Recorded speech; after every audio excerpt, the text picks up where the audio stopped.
You know what? I did not. I never got that opportunity, so I think the players filled it up pretty good, though. I know the president did, so that was good. Yes, he did. I saw him do that, so in the locker room. So, but pretty special win for sure. Coach, you guys look like you played a lot of three-man front. Is that just something you saw from Michigan State, or was it for personnel reasons? I think a combination. Just trying to grow what we're going to do schematically. I think that trying to take advantage of what our strengths are and trying to create pressure, and do it from a scheme standpoint. So I think that we obviously are going to, whatever we feel like on film we have to do to be able to create that, we will, and it may look a little bit different every single week, and we'll adjust and have a good plan. But that's pretty much a combination of both.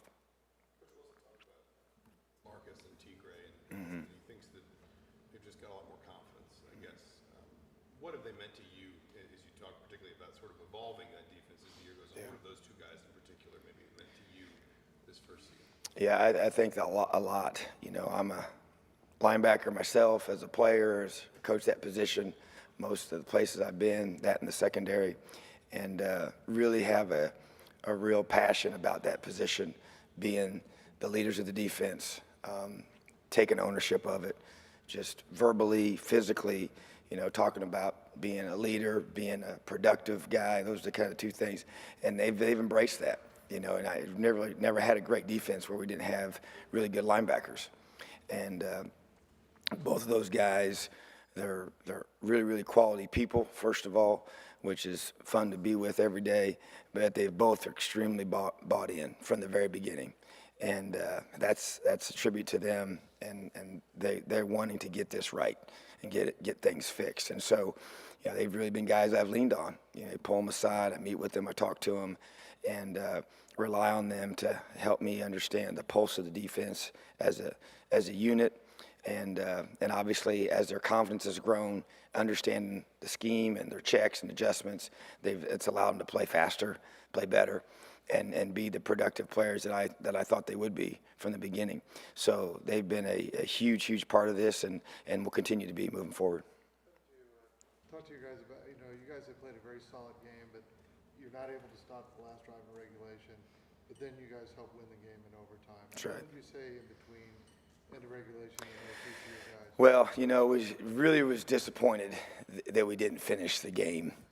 Especially you can talk about several different, situations that we didn't come up with the stop, but the final one on 4th and 2, just felt like we had the timeout. We had a pretty good idea what we thought they were going to do, had it all squared away, felt great about it. They did what we thought they were going to do, and our guy falls down, and I just couldn't believe it. So, but at the same time, done this a long time, so we had to flush that, get him on the sideline, knew we were heading to overtime, and didn't know if we were going to have to go out right away or not. You never know until they flip the coin.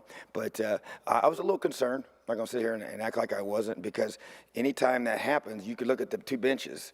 They were jumping up and down, because they had just gotten new life because they had come from behind on that drive. And our guys were kind of hanging their heads a little bit. So, man, I just got into them in a positive way and just tried to breathe life and confidence and fight and grit and just draw it out of them. And so they responded, and they took the field. And, man, it was just 3 plays in a row that were just absolutely the way you got to finish. Talk about that a little bit. You got a one-on-one tackle from Fields. Doherty makes the play, and then Hoff gets held and still makes the play. Yeah. Well, first of all, they'd had a certain personnel package that they got into on first down. That we had a couple calls we liked against that, and we used those, and it worked great. And Tony Fields made a great open field tackle, so which just set the tone right away. You want to get it. We talked about, and we said, hey, we got to win this series, and you win the series by winning first down. That was our first focus. You win first down. And then, so we make a great play there by Tony. And then we get into a situation where we bring some pressure, and Pat Doherty makes an awesome play. Just a one-on-one. We bring pressure inside. He comes clean. He gets a big-time sack. And that's a guy that, couldn't be happier for him, because he's just a blue-collar, does everything you ask him to do, awesome attitude. Effort is never an issue with him. He brings it every single day, and he was rewarded with a very, very timely and big-time sack for us. And then get the third down, and we'd work some things that we felt like, we had an opportunity per that situation to get some pressure on the quarterback as well as play the coverage we want. And then you got a guy like Hoff who, he grabbed me after the game and he said, "I told you I could rush the passer," and because we take him out most of the times on third downs, and so, but he was so fired up. But it was just he just willed himself to make the play. Like you said, he got held.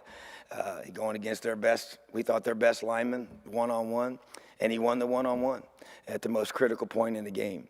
And so just couldn't be happier and he's another guy, and I could mention several that from the very beginning since I've been here, just by the look in his eye, the buy-in has been strong, and the want to and the care factor is high with him, and he works hard every day and does everything I ask him to do. And so to see those kind of guys rewarded on a big stage and a big game for us was pretty cool. And I was happy for them. And obviously that was big, and get them to that long field goal, and then we know what happened after that. I've heard the term juggernaut applied to Ohio State, and I don't think that's inappropriate necessarily.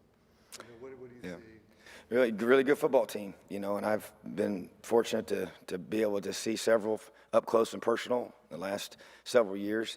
And, they have great team speed, and they have an excellent quarterback, as good as you're going to find in this country. And, we recruited him when I was at Ole Miss, and I was the one recruiting him, and got to know him, and just a quality person, too, as well as being a really good player. So got a lot of respect for him. Anytime you got a guy that can throw it and run it with very, very great effectiveness, it always puts pressure on the defense. And he's big, so he's obviously, he makes them go. As I said, with the team, they obviously were going to be very talented but very young. Having an experienced quarterback. Yeah, if they were young, across the board at the quarterback position too, I think you'd see a little difference. But having an experienced quarterback and young everywhere around him, it's allowed for it to be still obviously a very, very good product. And they've played some good teams, and so yeah, we're gonna have to be able to be extremely sound and do a great job. We'll have a great plan. The kids are going to believe in it. They're going to play their tails off for 60 minutes, but obviously a tremendous challenge for us as a defense, and both in scheme, in talent, and in environment. But as I told our guys today, this excites me. It's a great opportunity that you get a chance to go there and prove a bunch of people wrong. How frustrating was it in the first half to have a couple takeaways negated by penalties, and how do you correct that at halftime? Well, I don't have a striped shirt on, so I can't affect the calls. I thought that Fant made a great play, but the bottom line is just with takeaways. Sometimes the ball bounces your way, and sometimes it doesn't. To me, those weren't, those were errors of aggression, and they happen. And we want to press the issue. If you notice, we don't, we play a very aggressive, style, and you're going to have that sometimes. And so, but it is frustrating because you want them, and you know how big they are, and we just got to keep doing what we're doing. The ball's coming out. We're getting the ball out. We got to make sure we come up with it. We can't negate it with our own penalties. And when the ball's in the air and we get those picks, we want to make sure we get them. So, but we keep, making it a priority, and that's never going to change. After the first 4 games, what's your evaluation of the defense so far? I think that the kids' effort, the toughness and the effort has been encouraging, for me.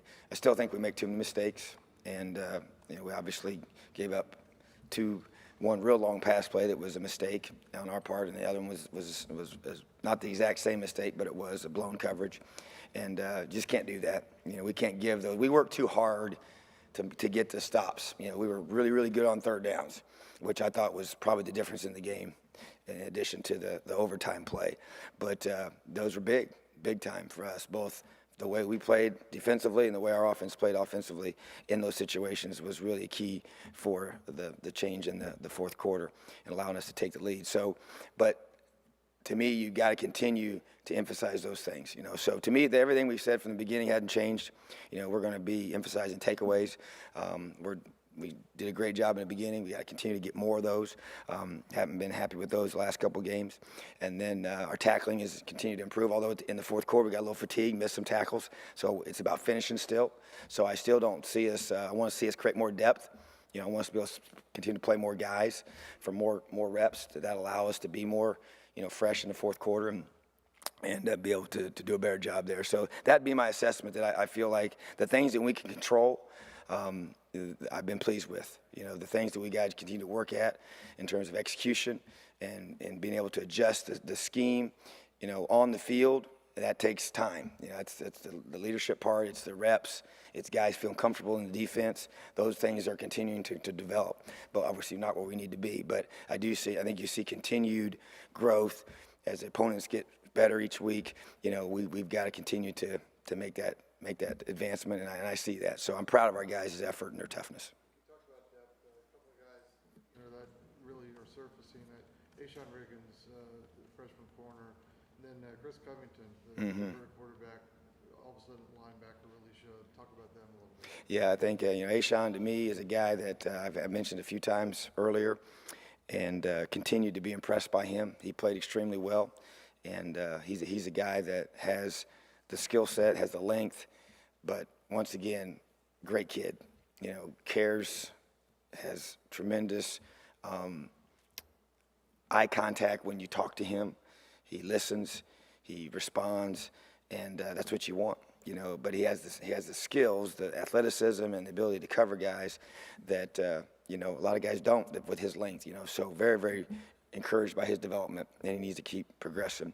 And then, you know, Chris Covington's a guy that I really hoped would just rise up. We need guys like him to rise up and play well, to give Marcus, you know, because obviously when we play in our Husky package, he'll be our Mike backer, and then we go to our base package, he plays an outside linebacker for us and did a tremendous job, helps us on special teams, has done a great job. It's the special teams player of the game, you know, this past week. So, and that's what I challenge the linebackers to do. I mean, they should be all over. Those guys that aren't starters, they should be all over special teams. If I'm a linebacker, if I'm a safety, even some of our corners.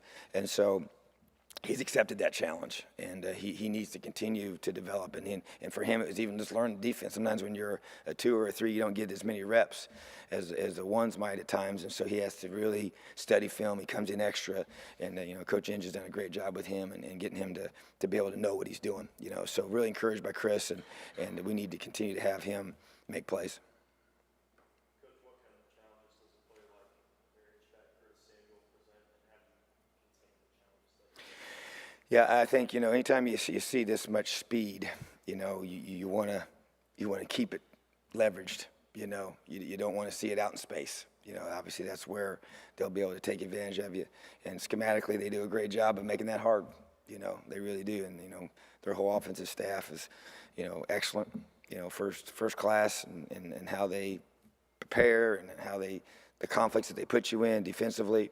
You know, so they're going to get those guys in situations where they'll put our perimeter guys in run pass conflict in this style of offense, and also by having the quarterback as a runner, that creates an extra guy that you got to account for, that in some offenses you don't.